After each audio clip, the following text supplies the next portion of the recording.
मालेगांव में साफ़ सफाई को लेकर के बहुत सारी समस्या है। गटरें भरी हुई है, जगह जगह कचरों के ढेर लगे हुए हैं। वाटर ग्रिज कंपनी को 10 साल के लिए ठेका दिया गया और 10 साल के अंदर वाटर ग्रिज कंपनी ने पूरे मालेगांव की वाट लगा दी है।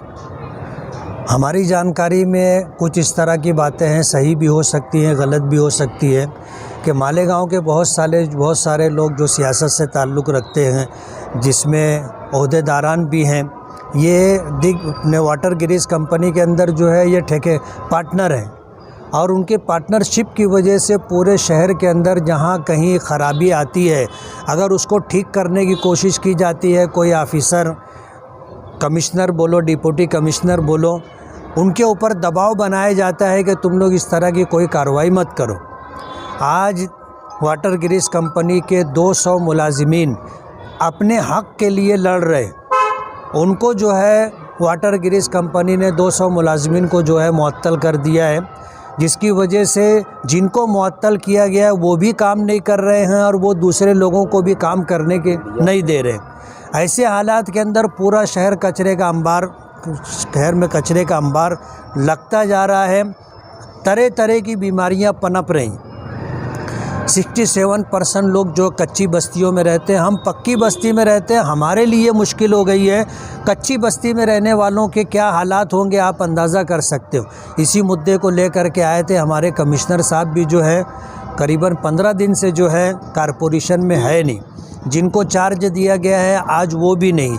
हमने जो है स्वच्छता डिपार्टमेंट के लोगों को लेकर के बैठ करके मीटिंग की है और उनका ये कहना है कि भाई वाटर ग्रिज कंपनी के मुलाजिमीन के कुछ मामलात हैं। हमने कहा कि वो तुम्हारा उनका लेना देना है, तुम्हारा उनका झगड़ा चल रहा है, चलने दो, लेकिन हमारा तो कुछ नियोजन करके दो। शहर के अंदर साफ़ सफाई होना चाहिए, ये बोल करके तुम छुट्टी नहीं ले सकते कि भाई हम मुलाजिमीन ने हड़ताल कर दी है, एहतजाज पर बैठे हुए हैं।